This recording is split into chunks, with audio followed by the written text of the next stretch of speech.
Hello అండి, నేను doctor Anitha కొత్త, consultant neuro physician, star hospital Nanakram కూడా.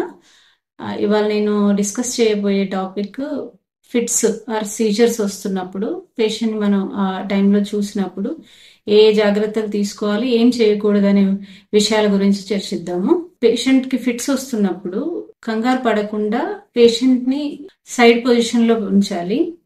వాళ్ళు బేసిక్ గా బెడ్ పైన గానీ చైర్ లో గానీ ఉన్నప్పుడు పడిపోకుండా, వాళ్ళకి దెబ్బలు తగలకుండా హోల్డ్ చేయాలి.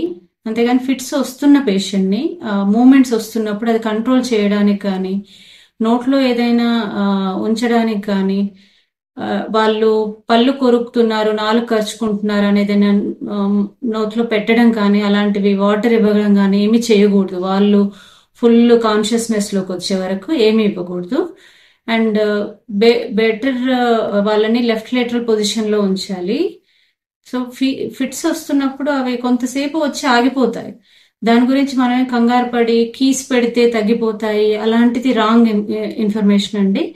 కీస్ పెట్టడం అవన్నీ లేకుండానే పేషెంట్ కి ఆటోమేటిక్ గా బ్రెయిన్ లో ఎలక్ట్రికల్ యాక్టివిటీ ఎక్సెసివ్ గా వస్తాయి ఫిట్స్. సో అది కొద్దిసేపటి వరకు ఉంటుంది, ఒక 2-3 మినిట్స్ లో వాళ్ళ కంట్రోల్ అవుతుంది ఆటోమేటిక్. సో అంతవరకు పేషెంట్ ని జాగ్రత్తగా పడిపోకుండా, వేరే కాంప్లికేషన్స్ రాకుండా, వాళ్ళు ఆస్పిరేట్ అవ్వకుండా సైడ్ పొజిషన్ లో ఉంచి, జనాలందరూ చుట్టూ ఉండకుండా కొంచెం దూరంగా వాళ్ళకి బ్రీతింగ్ అందేటట్టుగా ఉండాలి. అదే విధంగా వాళ్ళు వేరే దెబ్బలు తగలకుండా, వేరే ఇంజురీస్ అవ్వకుండా జాగ్రత్తగా చూసుకోవాలి. టైట్ క్లోత్స్ ఉన్నా కానీ వాటిని లూజ్ చేయడము అలాంటివి చేయాలి.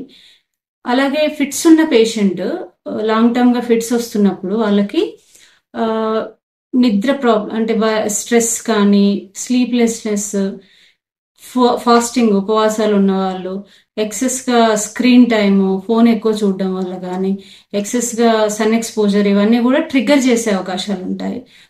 ఎక్సెసివ్ కార్బోహైడ్రేట్ డైట్ అంటే స్వీట్స్ అవన్నీ కూడా ఫుడ్ లో.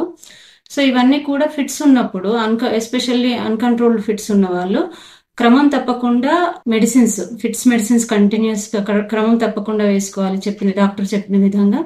అలాగే ఫాస్టింగ్ ఉండడము, స్ట్రెస్ తీసుకోవడము, స్లీప్ డిస్టర్బెన్సెస్ అలాంటివి ఉండకుండా యోగా, మెడిటేషన్ అవన్నీ చేసుకుంటూ ప్రాపర్ డైట్, కార్బోహైడ్రేట్స్ కొద్దిగా తగ్గించి తీసుకోవాలి. వాళ్ళకి అంటే స్కూల్ గోయింగ్ చిల్డ్రన్ వాళ్ళకి మెడిసిన్స్ కూడా ప్రాపర్ గా వెళ్తున్నాయా లేదా, టీచర్స్, పేరెంట్స్ వాళ్ళకి ప్రాపర్ మెడికేషన్ అందుతుందా లేదా చూసుకోవాలి. ఫిట్స్ వచ్చిన వాళ్ళు నార్మల్ లైఫ్ లీడ్ చేయొచ్చు. సో వాళ్ళకి ఎక్సెప్ట్ ఆ ఫిట్స్ తప్ప వేరే ప్రాబ్లం ఏమి ఉండదు. మెడిసిన్స్ జాగ్రత్తగా వాడితే ఇది కంట్రోల్ చేసే అవకాశం ఉంటుంది. వేరే కొంతమంది ఏదైనా ప్రొఫెషనల్ స్విమ్మింగ్ చేయడం, ఫిట్స్ ఉన్న వాళ్ళు, ఎస్పెషల్లీ కంట్రోల్ లేకుండా ఫిట్స్ ఉన్న వాళ్ళు స్విమ్మింగ్ చేయడం కానీ, చిల్డ్రన్ లో swimming, driving, self driving, height ప్లేస్లకి, నియర్ టు ఫైర్ ప్లేసెస్, అట్లాంటి వాటికి వెళ్లకుండా చూసుకోవడం మంచిది.